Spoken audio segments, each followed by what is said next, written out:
So hello everyone, welcome back to our YouTube channel. और आज हम देखने वाले हैं हमारी क्लास 12th की यूनिट 2 जिसका नाम है children and women in sports.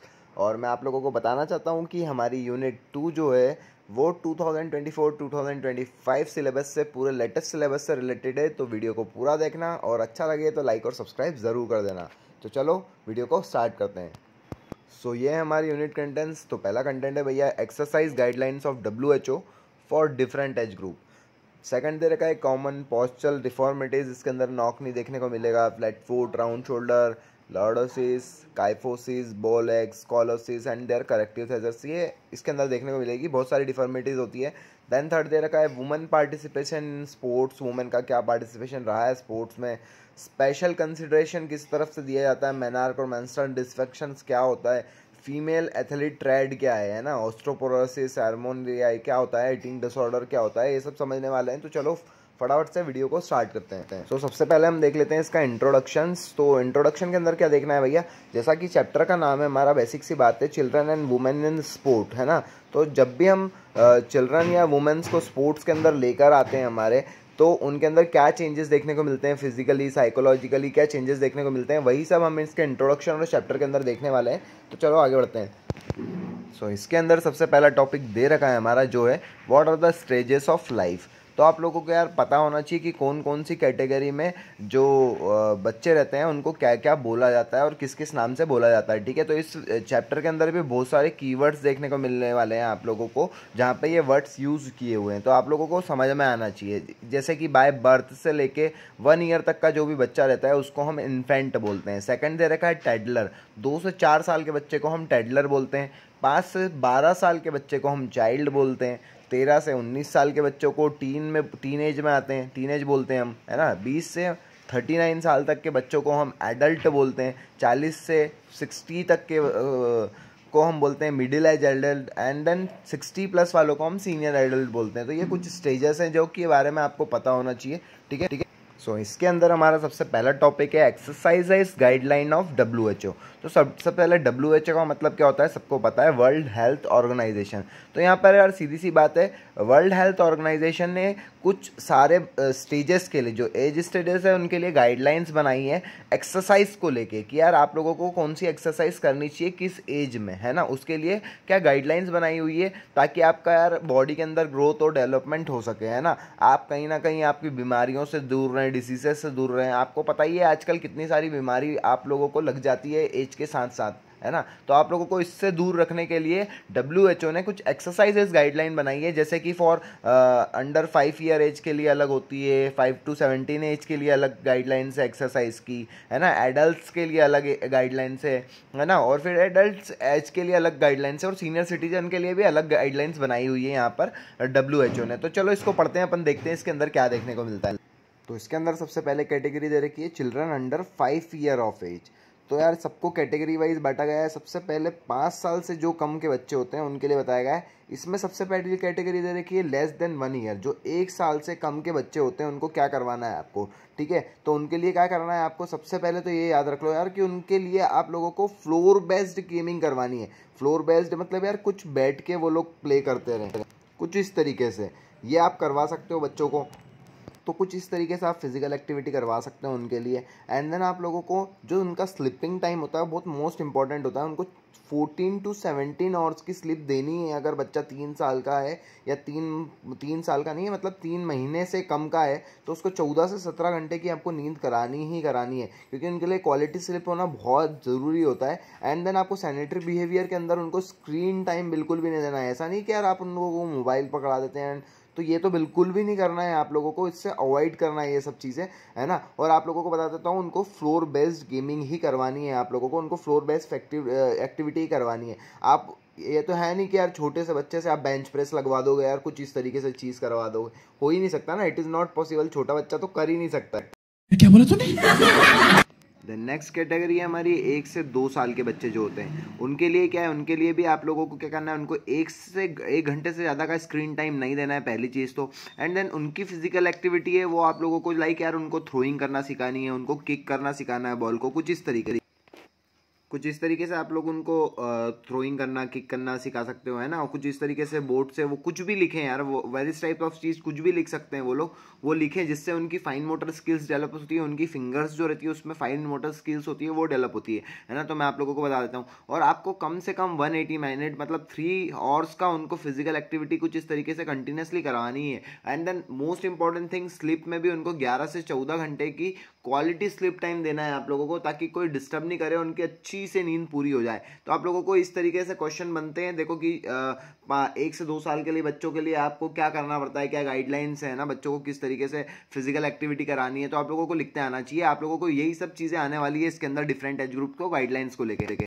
अब बात कर लेते हैं हमारी एज कैटेगरी थर्ड की, जिसका है जो कि 3 से 5 साल के बच्चों के लिए। तो उनको ज़्यादा से ज़्यादा आप लोगों को करना है, उनको रीडिंग करना सिखाना है, इनका उनको स्टोरी पढ़ा के सिखाओ आप लोग, या उनको स्टोरी सुनाओ किसी चीज़ से, तो उनका क्वालिटी टाइम बहुत अच्छा होता है ना। और उनको स्क्रीन टाइम सिर्फ आप लोगों को 1 घंटे से ज़्यादा मोबाइल या किसी भी चीज़ पे देखने नहीं देना है, या टीवी भी देख रहे हैं तो 1 घंटे से ज़्यादा देखने नहीं देना है। एंड देन उनको भी 3 घंटे तक फिजिकल एक्टिविटी देनी है, जिसके अंदर आप लोग क्या करवा सकते हो यार, उनको बैट ला दो, उनको बॉल ला दो यार, छोटे छोटे से प्लास्टिक के, वो उससे खेलेंगे या 3 घंटे तक उनकी फिजिकल एक्टिविटी करेंगे, या उनकी ग्रॉस मोटर स्किल डेवलप करेंगे, या उनको साइकिल ला दो ताकि वो अपने घर में ही चला ले साइकिल। आपके पास कोई ऐसा एरिया हो या स्पेस हो या कहीं गार्डन हो तो आप भी वहाँ पे रहो अवेलेबल, एंड देन उन आपके सामने वो चला ले, है ना, साइकिल। तो उनकी जो ग्रॉस मोटर स्किल होती है वो डेवलप होती है। एंड देन उनको भी 10 से 13 घंटे की हमको गुड स्लिप देना ही देना है। तो इस तरीके से कैटेगरी वाइज डिवाइड कर रखा है। तो आप लोगों को ये बिल्कुल अच्छे से पढ़ना है जो कि मैं बता रहा हूँ, और इसी तरीके से लिख के आना है।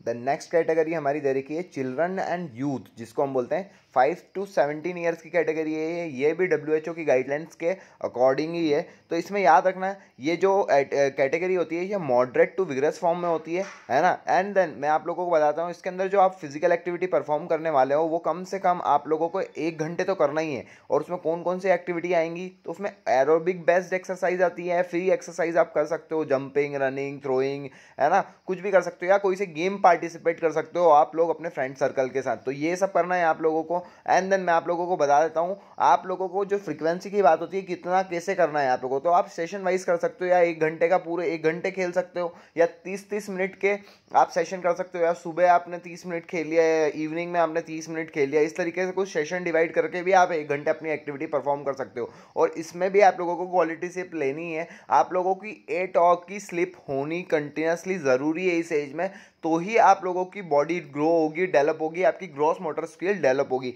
तो यही लिख के आना है आप लोगों को। देन आप लोगों को इससे क्या बेनिफिट्स होते हैं, तो सबसे पहले तो ये याद रखो कि यार आपकी मस्कुलर जो सिस्टम है वो सबसे ज़्यादा बिल्ट होता है। एंड देन आपकी बोन्स जो होती हैं वो आपकी स्ट्रांग हो जाती है ना। आप एंजाइटी, स्ट्रेस, इन चीज़ों से दूर रहते हो। आपकी हेल्थ जो रहती है वो बेनिफिट हो जाती है, हेल्थ लेवल बहुत ज़्यादा अच्छा हो जाता है। आपकी जो कार्डिक वस्कुलर सिस्टम होता है वो भी बहुत ज़्यादा इंप्रूव हो जाता है ना। और द मेन इंपॉर्टेंट थिंग यार, आप लोग अगर ये सब चीज़ें दे तो आप वेलनेस आपकी हमेशा बनी रहती है ना। और आप हेल्थ से जुड़े हुए रहोगे। अगर आप लोग कुछ हेल्थ स्टार्टिंग से आप हेल्थ को लेकर सीरियस रहोगे तो आप कहीं पे भी किसी गलत एक्टिविटी में इन्वॉल्व नहीं होगे, जैसे कि लाइक ड्रिंकिंग करना, स्मोकिंग करना, है ना, एंड ऑल दैट थिंग। तो इसमें आप इन्वॉल्व नहीं होगे और आप लोग फिजिकल एक्टिविटी को हमेशा गुड मानोगे, ताकि आपकी हेल्थ को प्रीशियस रखोगे आप लोग। तो यही सब इसके बेनिफिट्स होते हैं, आप लोग यही लिख के आ सकते हो इसके थ्रू, है ना।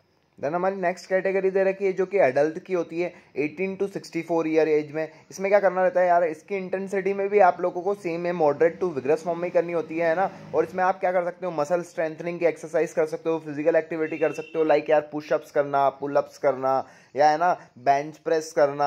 आप लोगों को पता ही होगा जो जिम में जाके वर्कआउट करते हैं, योगा करना, है ना, कुछ एरोबिक एक्सरसाइजेस करना, उलाउप करना, है ना। ये आपका क्यों क्या सेशन रहना चाहिए, तो ये आपका 150 to 300 मिनट्स पर वीक हो सकता है ना, ये याद रखना है आप लोगों को। या मॉडरेट इंटेंसिटी कर रहे हो तो आप लोगों को 75 to 150 मिनट पर वीक भी हो सकता है, विग्रेस इंटेंसिटी करते हो तो, है ना। ये याद रखना है आप लोगों को। इसमें मसल स्ट्रेंथनिंग एक्टिविटीज ज़्यादा होती है इन्वॉल्व, ये याद रखना है। और एटलीस्ट आप लोगों को 2 मसल्स इन अ वीक आप लोगों को करना ही करना है, ताकि आपकी मसल्स जो हैं 2 मसल एटलीस्ट हर वीक में ज़्यादा से ज़्यादा ग्रो हो जाए या डेवलप हो जाए, ठीक है। इस तरीके से आप लोगों को आपका सेशंस बनाने हैं, और आप लोगों को इस सेशंस को इवनिंग और मॉर्निंग के हिसाब से भी डिवाइड कर सकते हो, या कंटिन्यूसली 1 और 2 और के हिसाब से भी डिवाइड कर सकते हो। तो इस तरीके से मॉडरेट टू विग्रेस फॉर्म में आप लोगों को एक्टिविटी परफॉर्म करके आनी है।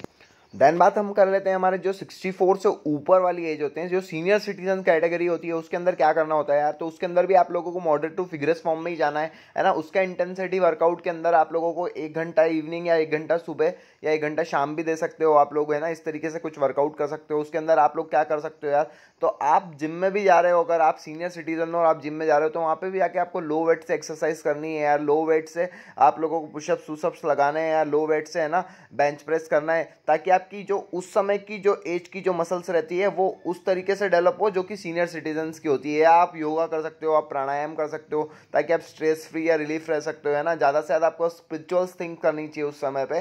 तो इस तरीके से जो सीनियर सिटीजन है उनकी कैटेगरी WHO के अकॉर्डिंग बताई गई है। तो आप लोगों को ये, मैंने आप लोगों को एक अलग से पूरा फेस नहीं बनाया है, पर आप लोग याद रख लेना जैसा कि मैंने ओरली आप लोगों को डिक्टेट करके बता दिया है। देखो आई नो यार कि थोड़ा सा बोरिंग टॉपिक था ये वाला, है ना, कि क्या कैटेगरीज क्या गाइडलाइंस बनाई गई है बच्चों को लेके। तो पर आप लोगों को कुछ इस तरीके से ही समझना है कि यार बच्चा है तो बच्चों के हिसाब से एक्सरसाइज करानी है, उनको क्या स्लिप टाइम होगा, है ना। और थोड़ा सा बड़ा हो जाता है तो उसमें यूथ जो रहता है, यंग रहता है, तो उस समय पे कौन सी एक्सरसाइज या कौन सी ये सब चीज़ करानी है। एंड देन फिर जब वो सीनियर सिटीजन्स हो जाते हैं तो उनको बैलेंसिंग की एक्सरसाइज ज़्यादा लगती है, या उनको कितने वेट से ट्रेनिंग करानी है, ये सब चीज़ें दिमाग लगा के लिख के आना है। आई होप आप लोगों को ये थोड़ा सा बोरिंग है पर क्लियर हो चुका होगा, और मैं जिस तरीके से पढ़ा रहा हूँ आप लोगों को समझ में आ रहा होगा। तो आप लोग यही कर लिख के आ जाना। अब हम हमारे नेक्स्ट टॉपिक के ऊपर बढ़ते हैं जो कि बिल्कुल भी बोरिंग नहीं है।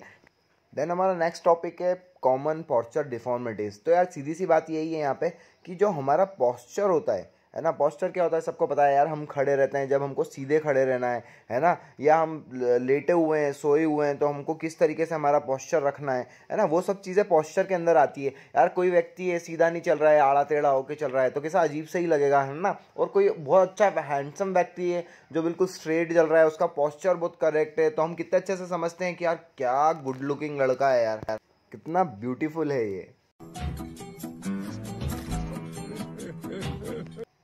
तो देखो सबसे पहले पोस्चर की डेफिनेशन भी इसके अंदर यही दे रखी है। Posture is the alignment of the body of its limbs while standing, sitting, walking, lying. Every time an individual hold some position even the time of sleep और rest at this position of the posture is known as posture, है ना। यही बोल रखा है कि यार खड़े होते समय, बैठते समय, आपका सोते समय कुछ ना कुछ एक पोस्चर होना चाहिए जो कि गुड होता है, ठीक है। फिर इसके अंदर पोस्चर दो प्रकार के समझाए गए हैं। पहला होता है डायनेमिक पोस्चर, दूसरा होता है स्टैटिक पोस्चर। अब डायनेमिक पोस्चर क्या होता है यार। डायनेमिक पोस्चर यार जब आपकी बॉडी कहीं ना कहीं मूविंग कंडीशन में होती है, कहीं ना कहीं हिलती डुलती रहती है, जब आप चल रहे हो, है ना, जब आप किसी से बात कर रहे हो, तो आपका क्या पोस्चर है, वो सब डायनेमिक पोस्चर के अंदर आता है। एंड देन सेकंड दे रखा है स्टैटिक पोस्चर। स्टैटिक पोस्चर क्या होता है भाई, आप जब कहीं पे बैठे हो या इंटरव्यू में बैठे हो तो आप किस तरीके से बैठ रहे हो, आप कहीं पे लेटे हुए हो तो आप किस तरीके से लेटे लेटे बात कर रहे हो, तो आप लोगों का वो स्टैटिक पोस्चर होता है, जहाँ पे आपकी बॉडी जो रहती है वो कहीं ना कहीं एक बैठी हुई पोजीशन में रहती है, शांत पोजीशन में रहती है, कहीं ना कहीं स्टैंडिंग पोजीशन में रहती है, मतलब जब बिल्कुल खड़े रहती है, शांत रहती है बॉडी, कहीं मूव नहीं कर रही किसी तरीके से, तो वो स्टैटिक पोस्चर होता है। तो आई थिंक आप लोगों को ये क्लियर है। इसके बाद हमारा सबसे पहला जो टॉपिक है वो है स्पाइनल कर्वेचर। स्पाइनल कर्वेचर मतलब कहीं ना कहीं यार आप लोग की जो स्पाइन है उसमें जो प्रॉब्लम्स क्रिएट हो जाती है, या स्पाइन में कोई दिक्कत हो जाती है, वो टेढ़ी हो जाती है या सीधी हो जाती है ना, जिसकी वजह से आप लोग को आपका पोस्चर जो है वो गलत हो जाता है ना, आपको वो डिफॉर्मिटी हो जाती है स्पाइन से रिलेटेड, वो स्पाइन कर्वेचर होता है ना। इसके अंदर क्या होता है कि आपको कैसे हो सकती है यार, आप ज़्यादा से ज़्यादा वेट इंक्रीज कर रहे हो, आप ज़्यादा से ज़्यादा वेट लेके जा रहे हो स्कूल में, तो आप लोगों की जो आपकी स्पाइन है वो थोड़ी सी झुक जाती है आगे की ओर। तो ये कुछ 3 प्रकार की होती है। सबसे पहले होती है काइफोसिस, दूसरी होती है लॉर्डोसिस, एंड थर्ड लेस्ट होती है स्कॉलोसिस, ठीक है। तो आप लोगों को यही क्लियर करने वाले हैं हम। तो सबसे पहले हम पढ़ने वाले हैं काइफोसिस को। तो सबसे पहला हमारा है जो है काइफोसिस। तो काइफोसिस कैसे होता है, तो इसमें जो आपकी जो स्पाइन होती है वो आगे की ओर झुक जाती है। स्पाइन जो होती है, जो आपकी स्पाइनल कॉर्ड जो पीछे वाली जो होती है, रीढ़ की हड्डी बोलते हैं, जो वो आगे की ओर फॉरवर्ड बेंडिंग हो जाती है, थोड़ी सी आगे की ओर झुक जाती है। जैसा कि आप लोगों ने देखा होगा बुजुर्ग अम्मा दादी होती हैं वो आगे की ओर झुक के होती है, उनको नहीं मालूम होता उनको काइफोसिस है ना। तो वो प्रॉब्लम होती है जो कि किससे होती है, तो सबको पता है यार, थोड़ा सा ज़्यादा वजन ले लेते हैं कुछ लोग, यार बहुत सारी चीज़ें होती है, मैं कॉजेस में पढ़ाने वाला हूँ आप लोगों को। तो इसके अंदर यही लिख के आना है। इसको क्या बोलते हैं, तो इसको हंच बैक भी बोलते हैं, याद रखना। इसको इसका एक और नाम होता है, वो लिख के आ सकते हो आप, इसको हंच बैक भी बोलते हैं। और बायो वाले जो बच्चे हैं वो बिल्कुल डीप में लिख सकते हैं, पर मैं तो बिल्कुल डीप में नहीं बताने वाला हूँ, बस आप लोगों को जैसा मैं बता रहा हूँ वैसे ही लिख के आना है। और इसका डायग्राम बनाना बिल्कुल भी मत भूलना, है ना। इसकी जो स्पाइन होती है उसको थोड़ा सा आगे की ओर घुमा के दिखाना, ताकि आपको ज़्यादा से ज़्यादा नंबर मिलेंगे। और मैं आप लोगों को हमेशा समझाता हूँ कि कुछ भी चीज़ लिखो, अगर आप उसका डायग्राम बना सकते हो तो आप लोगों को उससे ज़्यादा मार्क्स मिलते हैं, तो आप लोग वो बना के आया करो। तो देखो इसके कुछ कॉजेज दे रखे हैं। कॉजेज क्या क्या है, सबसे पहले तो ये याद रखो, ये ज़्यादा से ज़्यादा वेट जो लोग आगे लेते हैं, है ना, फॉरवर्ड बेंडिंग उनकी तभी होती है, या कुछ जिम जा रहे हैं तो ज़्यादा वेट आगे की ओर ले रहे हैं, शोल्डर पे ज़्यादा वेट ले रहे हैं, तो उसकी वजह से ये आपको हो सकता है। एंड देन क्या होता है, स्पाइनल इन्फेक्शन भी हो सकता है आप लोगों को, है ना, या आप लोग बोन्स को लेके कुछ चीज़ें कम खा रहे हो, कम डिटेक्ट कर रहे हो, तो आपकी आगे वाली बोन झुक जाती है। ऑस्टियोपोरोसिस भी एक इसका मेन कारण है। आपको बर्थ डिफेक्ट भी हो सकता है, ये याद रखना है। कुछ इस तरीके से साइकिल हो सकती है ना। या आप कोई सा गेम खेल रहे हो, वहाँ पे आपको बैक इंजरी हो गई है, तो आप लोगों को जहाँ वहाँ पे भी काइफोसिस हो सकता है। पर इसके कुछ आप लोगों को करेक्टिव मेजर्स भी है, जिससे आप लोगों इसको सही भी कर सकते हो, ठीक है। तो आप लोगों को ये सब चीज़ों का ध्यान रखना है कि आपको काइफोसिस नहीं हो, है ना। तो इसका करेक्टिव मेजर्स जो है वो मैं आप लोगों को बता रहा हूँ, जिससे कि आप लोग ये काइफोसिस वाली जो प्रॉब्लम होती है वो सही कर सकते हो, ठीक है। तो देखो इमेज में आप लोगों को दिख रहा होगा, कुछ इस तरीके से कुछ आसन करके आप लोग अपने काइफोसिस को सही कर सकते हो। आपको पता है कि यार आपकी बैग आगे की ओर फॉरवर्ड हो चुकी है, तो आप लोगों को पीछे की ओर लाना है, तो कुछ इस तरीके से आप चक्रासन कर सकते हो, धनुरासन कर सकते हो, है ना। कुछ इस तरीके से जो आसन दिखा रहे हैं यहाँ पे अपनी बैग को स्ट्रेच करने के लिए, ये सब चीज़ कर सकते हो। वॉल के आप लीन होके आपके नीचे पिलो लगा सकते हो, एंड देन आपकी बैग को घुमा सकते हो, है ना। या सूर्य नमस्कार की 4th स्टेप कर सकते हो, जिससे आप लोगों को भुजंग आसन कर सकते हो आप लोग, है ना, ताकि आपकी बैक वापस से उसी नॉर्मल पोजीशन में आ जाए, जैसे कि अभी फॉरवर्ड बेंडिंग की पोजीशन में। तो आप लोगों को ये याद रखना है कुछ इस तरीके। नेक्स्ट डिफॉर्मिटी है हमारी लॉर्डोसिस, जिसके अंदर क्या होता है मैं आप लोगों को बता देता हूँ। जैसे कि हमारी जो काइफोसिस में हमारी जो फॉरवर्ड बेंडिंग हो जाती थी, हमारी स्पाइन आगे की ओर झुक जाती थी। यहाँ पे कुछ भी नहीं होता है, जैसा कि आपको एरो में इमेज में दिख रहा होगा। इसकी जो ये लंबर रीजन है, लंबर रीजन मतलब ये नीचे वाली जो स्पाइन होती है वो कुछ अंदर की ओर चली गई है ना, कुछ अंदर की ओर चली गई है। जैसे एरो में दिख रहा है आप लोगों को, जो लंबर रीजन है वो अंदर की ओर चली गई है। बस यही एक पोजीशन होती है जिसके कारण आपको लॉर्डोसिस देखने को मिलता है। एंड देन आप लोगों को बता देता हूँ, ये लंबर रीजन अंदर की ओर चली जाती है। इसके क्या कॉजेज होते हैं, तो आप लोग की बैक मसल जो होती है वो वीक हो सकती है ना, या आप ओवर स्ट्रेचिंग या एक्सरसाइज कर रहे हो, या आप मोटे हो गए हो, है ना, आप बागा हो गए हो। बागा बागा क्या बोलते हैं, जैसे आप किसी इंसान का ज़्यादा से ज़्यादा ओबेसिटी हो गई है, उनका पेट 1 किलोमीटर आगे निकल चुका है ना, तो उसको रोकने के लिए कुछ तो करना पड़ेगा ना।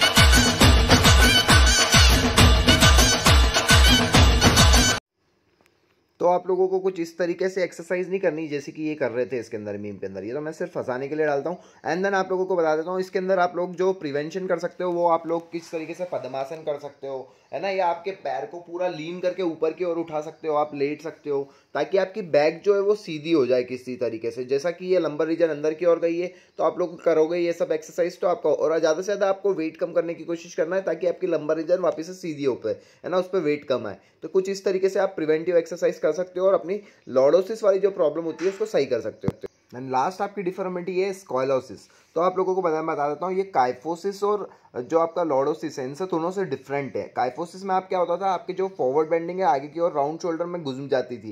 एंड जो आपका लॉर्डोसिस था उसमें आपके पीछे लंबर रीजन जो है पीछे की ओर चली जाती थी, मतलब आगे और पीछे दोनों की साइड चली जाती थी। पर यहाँ पे कुछ स्क्वालोसिस में अलग ही होता है। इसमें आप लोगों की जो बैक की जो मसल है वो कुछ तरीके से, जैसा कि इमेज में दिख रहा है, इस तरीके से घूम जाती है। ये एस शेप में आ जाती है, मतलब लैटरल शेप में आ जाती है।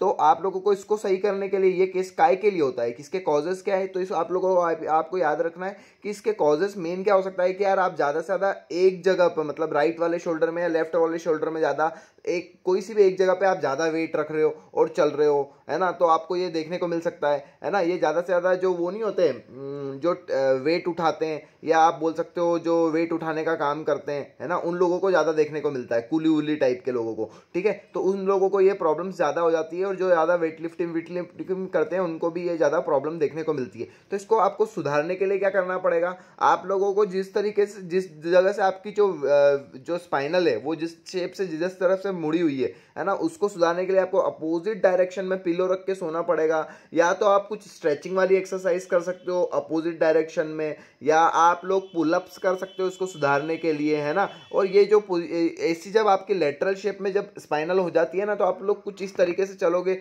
इधर उधर डक वॉक करते हुए। ये लोग आप लोगों को याद रखना है, ठीक है। ये कुछ इस तरीके से आपको लिख के आना है कि इसमें आपका लेटरल जो स्पाइन होता है वो एस शेप में हो जाता है, और आप लोग को इस तरीके से डिफॉर्मिटी हो जाती है आप लोगों को। तो यही याद रखना है, और ज़्यादा डिफाइन में लिखने की कोशिश नहीं करना है, क्योंकि मैं बायो वाला तो हूँ नहीं, मैं बार बार बोलता हूँ आप लोगों को, मैं जितना समझा रहा हूँ बस आप लोग उतना भी लिख के आओगे तो आप फिजिकल एजुकेशन में मार्क्स ले सकते हो। और आप लोग डायग्राम्स जरूर बना के आना, ठीक है।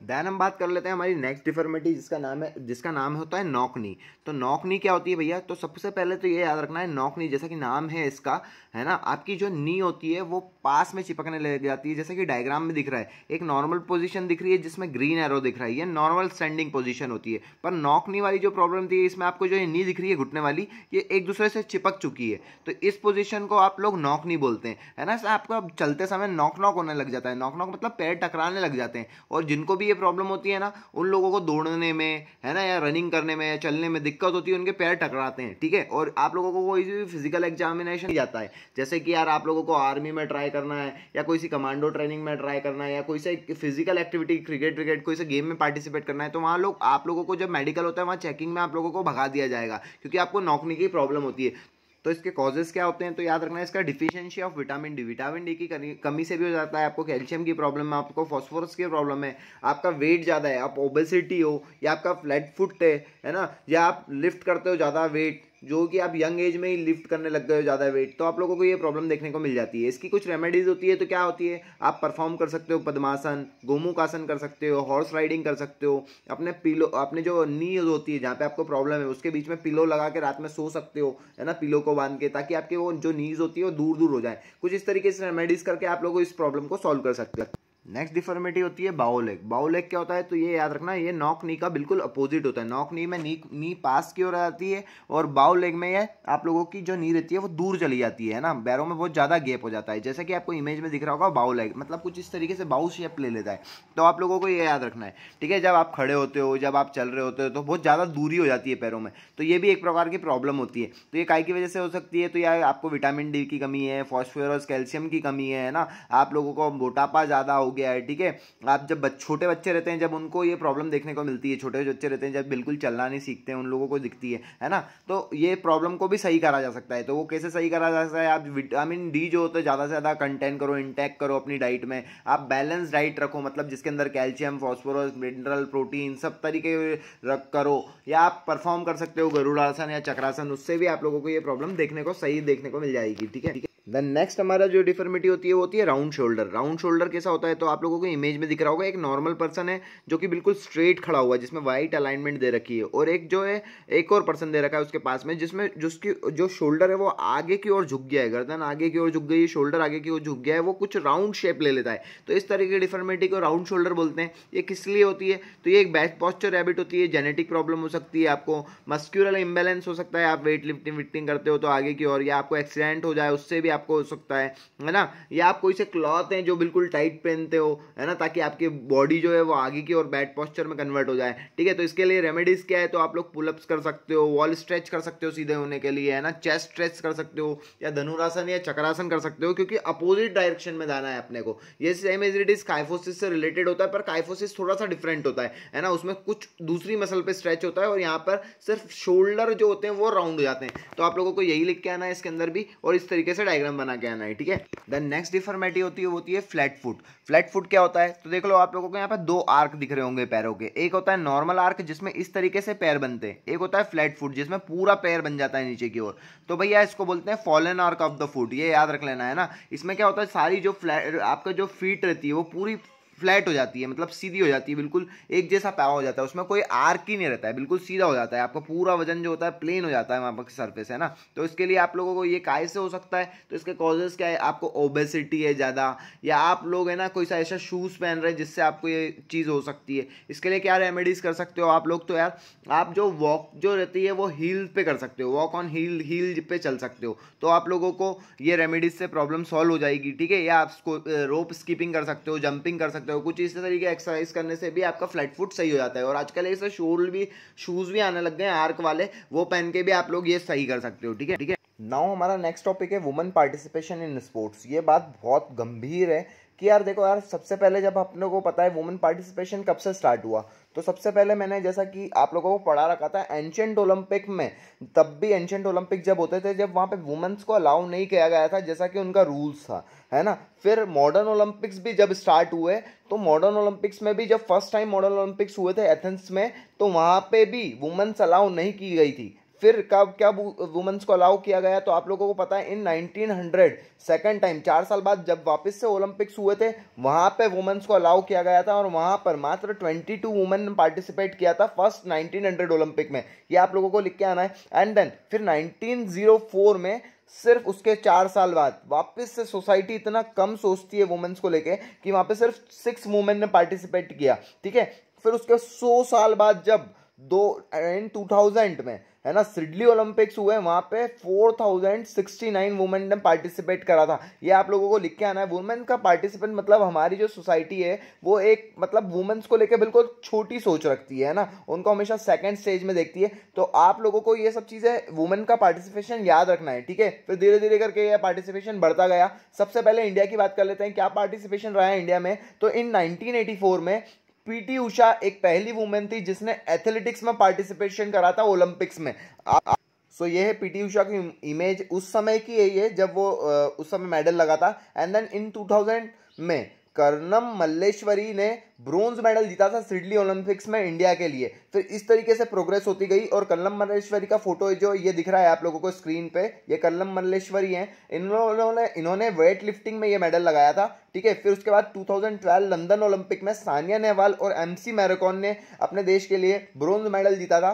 फिर इन 2016 में रियो ओलंपिक हुए, वहां पे साक्षी मलिक ने ब्रोंज मेडल लगाया था और पीवी सिंधु ने सिल्वर मेडल लगाकर अपने देश का नाम रोशन किया था। और दीपिका कार्मेकर जो थी उसने जिम्नास्टिक में भी इतनी अच्छी स्ट्रगल करके फाइट करी थी कि वहां पे भी नए डायमेंशन खोल दिए थे अपने जिम्नास्टिक को लेके, इंडिया को लेके, ठीक है। तो इस तरीके से वुमेन्स का पार्टिसिपेशन बढ़ता गया कंटिन्यूसली। और अब तो देख रहे हैं हम लोग कि वुमेन्स ही मेडल्स लगा रही हैं और वुमेन्स करके आ रही हैं। अभी भी मनु कुमारी ने 2 मेडल लगा दिए कंटिन्यूसली। आप लोगों ने अभी पेरिस ओलंपिक के बारे में बिल्कुल जाना होगा और पढ़ा होगा, ठीक है। मनु कुमारी ने 2 मेडल लगाए एयर पिस्टल्स में, 10 मीटर एयर पिस्टल्स में। तो आप लोगों को इस तरीके से याद रखना है कि वुमेन्स का पार्टिसिपेशन ज्यादा से ज्यादा हो रहा है ना। और आप लोगों को मैं एक कड़वा सच बताता हूं, अगर आप लोगों से मैं एक क्वेश्चन पूछ भी लूंगा ना कि यार आपको 20 लड़कियों के नाम बताना है जिन्होंने अपने देश के लिए नाम रोशन किया है, तो आप लोग नहीं बता पाओगे स्पोर्ट्स में कि किसने रोशन किया है। तो आप लोगों को ये कड़वा सच है ना। तो आप लोग ये याद रखो कि यार वुमेन्स अब जो है वो बहुत आगे बढ़ रही है कंटिन्यूसली स्पोर्ट्स को लेके भी, और आप लोगों को भी आगे बढ़ना ही है। आप लोग अब ये नहीं सोचोगे कि यार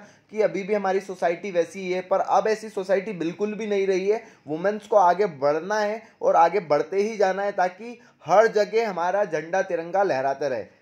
आजकल क्रिकेट में भी वुमेन्स के लिए बहुत स्कोप है, हर गेम में बहुत स्कोप है ना। और इसीलिए वुमेन्स प्रीमियर लीग भी चालू कर दी है, जैसा कि आईपीएल इंडियन प्रीमियर लीग चालू हुई है, ऐसी वुमेन्स प्रीमियर लीग भी स्टार्ट हो गई है ताकि आप लोग क्रिकेट में भी ज़्यादा इन्वॉल्वमेंट दिखाएं वुमेन्स। तो ये वुमेन्स प्रीमियर लीग की फोटो है। एंड देन आप लोगों को ये कुछ वुमेन्स हैं जिनके फोटो दिए हुए हैं, इनके नाम याद रखना है और लिख के आना है, ताकि जब आप लोग ये वाला वुमेन पार्टिसिपेशन लिख के आओ तो आप लोग इनके नाम भी लिख के आना कि ये वुमेन्स हैं, ताकि आपके आंसर को ज़्यादा से ज़्यादा मार्क्स मिल पाए, ठीक है। सो हमारे यहाँ पे क्या रीज़न रहे हैं इन सब कारणों के लिए कि स्पोर्ट्स को पार्टिसिपेशन करने में इतना टाइम लगा, क्या रीज़न रही हैं। तो पहले तो रीज़न दे रखा है, पहला पॉइंट दे रखा है gender equality and social attitude. Gender equality को बहुत ज़्यादा फोकस किया गया है हमारे यहाँ पे। फिर पेरेंट का इंकरेजमेंट नहीं था वुमेन्स को, अब जो कि बहुत बढ़ गया है। मोटिवेशन इंस्पिरेशन बिल्कुल नहीं मिलता था, ठीक है। और हमारे यहाँ पे कोई प्लान इनिशिएटिव गवर्नमेंट लेके ही नहीं आती थी वुमेन्स के लिए, है ना। और हमेशा मेल को डोमिनेंट कल्चर रहा है हमारे यहाँ पे, मेल ही मेल खेलेंगे, मेल ही मेल खेलेंगे, वुमेन्स को अलाउ नहीं किया जाता था, ठीक है। और वुमेन्स कोचेस भी नहीं होते थे उस समय पे, जो कि आजकल बहुत ज़्यादा हो गए। लेस कॉम्पिटिशन देखने को मिलता था यार, गिने चुने देश से एक लड़कियां आती थी, इसीलिए वुमेन्स को प्रमोट नहीं किया जाता था। और मीडिया कवरेज भी नहीं मिलता था कि ज़्यादा से ज़्यादा लड़कियों को पता चले कि यार गेम्स हो रहे हैं, इन्वॉल्वमेंट हो रहा है, तो हम भी जाके पार्टिसिपेट करें। तो अब ये सब चीज़ों का जो स्तर है, जो वो बोल सकते हैं आप स्टेज है, बहुत ज़्यादा बढ़ गया है। तो आप लोगों को निकलना चाहिए अपने घरों से और स्पोर्ट्स में भी इन्वॉल्वमेंट करना चाहिए। देखो, अगर वुमेन स्पोर्ट्स में पार्टिसिपेशन करती है तो उनके क्या फिजिकल बेनिफिट्स होते हैं। सबसे पहला तो उनकी हेल्दी लाइफस्टाइल होगी, है ना, वेट मैनेजमेंट सही रहेगा, फिजिकल फिटनेस सही रहेगी, बोन्स स्ट्रांग होगी, है ना, एज जो रहेगी वो दिखेगी ही नहीं, है ना। और मसल स्ट्रेंथ और फंक्शंस बुरी तरीके से मूव करने लग जाएंगे। तो ये तो इनके फिजिकल बेनिफिट्स होते हैं। अब बात करते हैं हमारे साइकोलॉजिकल क्या बेनिफिट्स मिलेंगे। तो हमको मॉडरेट स्ट्रेस रहेगा वो दूर रहेगा, इंप्रूव मूड हमेशा अच्छा रहेगा, मेंटल हेल्थ हमेशा सही रहेगी, डिप्रेशन से दूर रहेंगी, है ना, सेल्फ स्टीम हमेशा बूस्ट रहेगा उनका, है ना, कॉन्फिडेंस हमेशा बूस्ट रहेगा, अपनी खुद की इमेज बना पाएंगी जो कि सोसाइटी ने खा रखी है आज की तारीख में वुमेन्स को लेके, है ना। मोर सेल्फ कॉन्फिडेंस रहेगा, खुद को लेके यार, कि सबको पता है यार वुमेन्स को सेल्फ कॉन्फिडेंस लाना बहुत जरूरी है। देन हमारा सोशल क्या बेनिफिट्स रहेंगे, तो सोशल बेनिफिट्स जो रहेंगे, सोशल एम्पावरमेंट बढ़ेगा, ठीक है, टीम वर्क होगा, कहीं ना कहीं ज्यादा लोगों से इंटरेक्ट करेंगी वुमेन्स, है ना, कम्युनिकेशन बढ़ेगा, ठीक है। फिर क्या हो सकता है, इंटरपर्सनल रिलेशनशिप्स भी बढ़ती है यार, सीधी सी बात है, और एक आइडेंटिटी बना पाएंगी खुद की यार, सोशल डेवलपमेंट यही बढ़ने वाले हैं। तो आप लोगों को कुछ इस तरीके से लिख के आना है कि क्या क्या बेनिफिट्स होने वाले हैं उन्हें।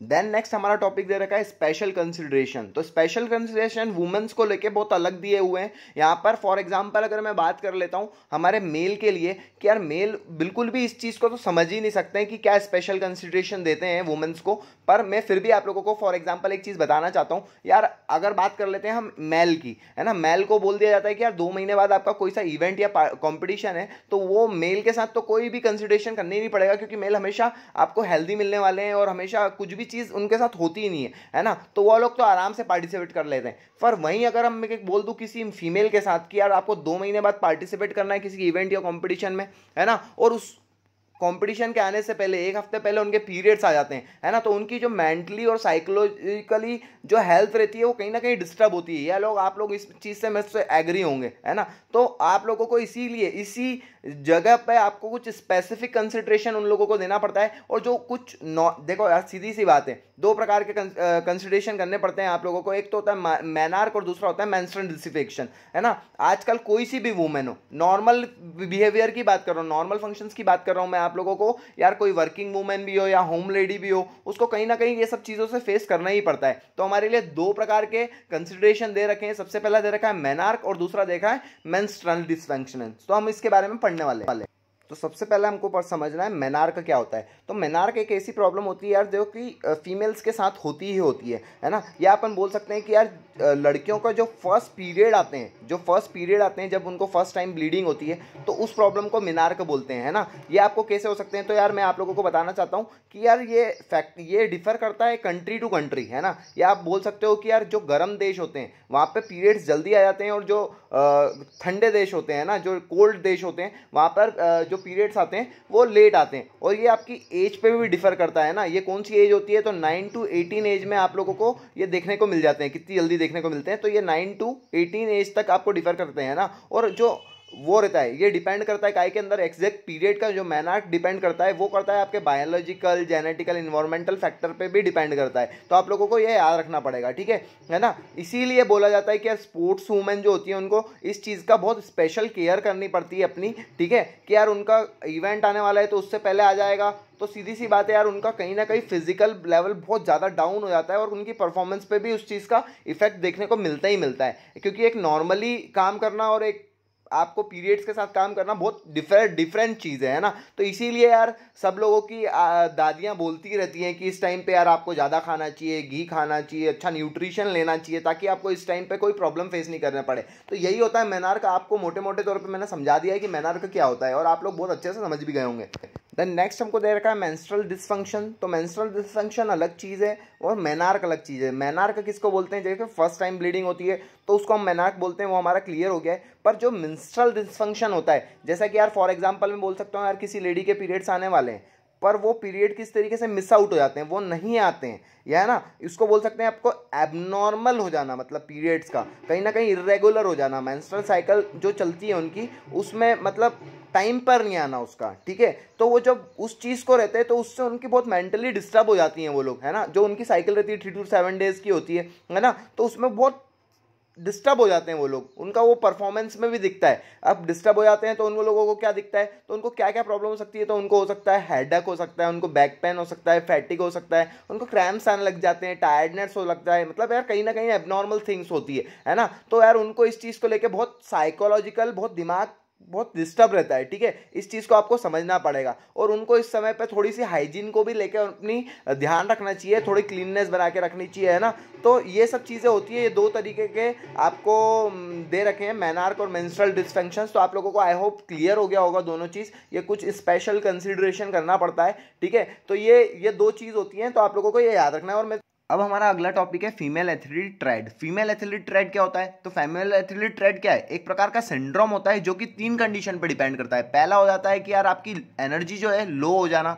सेकंड होता है आपका मेंस्ट्रुअल साइकिलिंग जो है वो कहीं ना कहीं कम होना, है ना। और थर्ड जो होता है वो आपका होता है आपकी जो बोन्स होती है उसकी डेंसिटी कम हो जाना, है ना। ये याद रखना।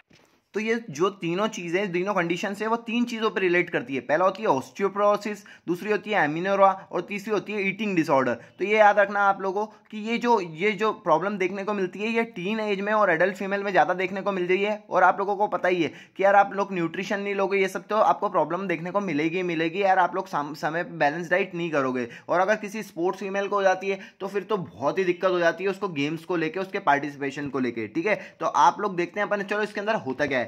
तो सबसे पहली प्रॉब्लम होती है ऑस्टियोपोरोसिस। तो ऑस्टियोपोरोसिस क्या होता है भैया? तो यार ऑस्टियोपोरोसिस है जो ऐसी प्रॉब्लम है जिसके अंदर हमारी बोन्स की जो डेंसिटी है वो कम होने लग जाती है, मतलब हमारी बोन्स जो है वो कमजोर होने लग जाती है। ये याद रखना। देखो इस इमेज के थ्रू आप समझ सकते हो एक नॉर्मल बोन है, इसकी जो डेंसिटी है इसके अंदर जो छेद है बिल्कुल पास पास है और ये ऑस्टियोपोरोसिस हो जाना ये जिसको, तो उसकी जो इसके अंदर जो छेद है ना बोन्स के अंदर वो देखो दूर दूर हो गए, इनकी कहीं ना कहीं डेंसिटी कम होती जा रही है। तो इस तरीके की प्रॉब्लम जब वो देखने को मिलती है हमारी बोन्स के अंदर तो वो हमको ऑस्टियोपोरोसिस एक कारण होता है। ऑस्टियोपोरोसिस एक बीमारी होती है, उसका एक कारण होता है ये, ठीक है। तो आप लोगों को इस तरीके से समझ सकते हो कि ऑस्टियोपोरोसिस क्या होता है। जब हमारी बोन्स की डेंसिटी कम होने लग जाती है तो हमको ऑस्टियोपोरोसिस प्रॉब्लम हो जाती है। फॉर एग्जाम्पल यार किसी बैडमिंटन कोई प्लेयर है, अगर वो बैडमिंटन खेल रही है ना, और उसको कोई सा क्रैम्प आ जाए, उसको खेलते समय ही फ्रैक्चर हो जाए, तो ये समझ लेना कि यार उसकी बोन्स कमजोर थी, उसको ऑस्टियोपोरोसिस प्रॉब्लम है ना। तो ये आप लोगों को जब ये प्रॉब्लम होती है तो आप लोगों को क्या देखने को मिलता है कि यार आपको फ्रैक्चर जल्दी से जल्दी हो जाते हैं, आपकी बोन्स कमजोर होने लग जाती है, तो आप लोगों को ये देखने को मिलता है, ठीक है। इसीलिए एक ऐड भी आता है वो हॉर्लिक्स वाला, जिसमें बताया जाता है कि यार 40 के बाद वुमेन्स के लिए ये वाला वुमेन हॉर्लिक है तो आपको पीना चाहिए, तो इससे आपकी बोन्स की डेंसिटी बनी रहे। तो वो इसी कारण से, क्योंकि ऑस्टियोपोरोसिस होता है ना, तो आप लोगों को ये याद रखना है। और इसमें क्या होता है, ऑस्टियोपोरोसिस जब होता है तो आपका ऑस्ट्रोजन जो होता है, ऑस्ट्रोजन क्या होता है? तो ऑस्ट्रोजन एक प्रकार का फीमेल हार्मोन होता है जो कि कम हो जाता है। जैसे कि मेल के अंदर टेस्टोस्टेरोन नाम का एक हार्मोन होता है, ऐसे ही फीमेल के अंदर ऑस्ट्रोजन नाम का हार्मोन होता है जो कि कम देखने को मिलता है। इसीलिए बोन्स थोड़ी से जो कमजोर होने लग जाती है और आपको ऑस्टियोपोरोसिस की प्रॉब्लम होती है, ठीक है।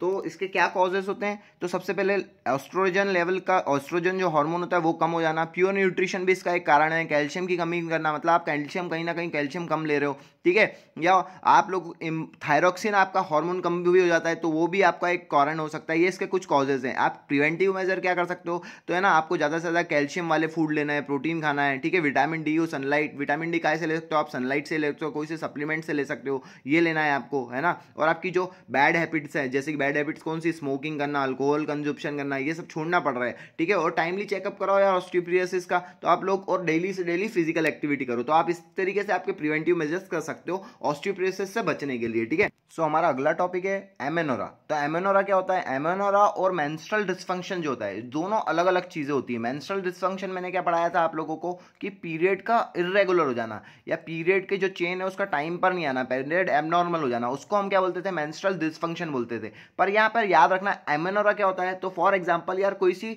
स्पोर्ट्स वूमेन है, वो कंटिन्यूअसली एक्सरसाइज करती जा रही है जिससे कि वो बहुत सारी अपनी कैलोरी बर्न कर लेती है। अब वो कैलोरी तो बर्न कर रही है पर वो उतना न्यूट्रिशन है, उतना प्रॉपर फूड नहीं ले रही है, जितना उसको कैलोरी उसने बर्न करी है तो उतना इंटेक करना है। अब जब वो ऐसा नहीं करती है तो उसके कारण जो उसके जो पीरियड्स रहते हैं वो इरेगुलर हो जाते हैं या पीरियड्स आना बिल्कुल ही बंद हो जाते हैं, तो उस प्रॉब्लम को क्या बोलते हैं? तो एमेनोरा बोलते हैं। याद रखना इस समय जब उनके साथ क्या होता है, तो उनके साथ उनका हेयर लॉस होने लग जाता है, उनको फेशियल हेयर आने लग जाते हैं या बहुत ज्यादा स्ट्रेस होने लग जाता है ना। ये याद रखना है आप लोगों को, उनको ये सब प्रॉब्लम देखने को मिलती है, उनको हेडेक होने लग जाता है, ठीक है। तो उस प्रॉब्लम को क्या बोलते हैं? एमेनोरा बोलते हैं। आप एमेनोरा और मेंस्ट्रुअल डिसफंक्शन में कंफ्यूज मत होना। आप, आई होप आप लोगों को ये क्लियर हो चुकी होगी दोनों बीमारियां।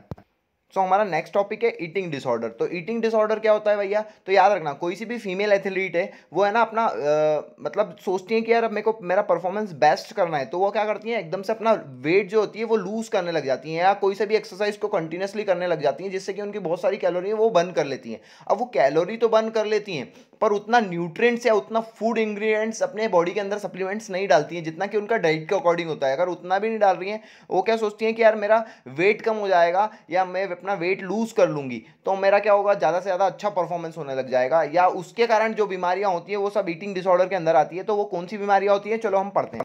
तो सबसे पहला होता है एनोरेक्सिया नर्वोसा। इसके अंदर क्या होता है, ये एक प्रकार का ऐसा डिसऑर्डर है जिसमें यार एक वुमेन है जो कि सुबह उठती है, देखती है यार मैं तो बहुत मोटी हो गई हूँ, तो वो क्या करती है कि यार वो बिल्कुल खाना ही बंद कर देती है कि यार मैं सुबह का ब्रेकफास्ट भी नहीं करूंगी, लंच भी नहीं करूंगी, है ना, फिर मैं स्नैक्स भी नहीं लूंगी, मैं डिनर भी नहीं करूंगी, जिससे मेरा कि वेट कम हो जाएगा। वो ये सोचती है, पर ऐसा थोड़ी होता है कि सुबह का खाना का बंद कर दो, शाम का खाना बंद कर दो। बात तो सही है। दौड़ना तो पड़ता है। ये इस तरीके का जो प्रॉब्लम होता है जिसमें यार वुमेन सोचती है यार मैं तो बहुत मोटी होती जा रही हूँ तो मैं बिल्कुल खाना ही बंद कर दूँ, उसी को आप एनोरेक्सिया नर्वोसा बोलते हैं। सेकंड होता है बुलिमिया नर्वोसा।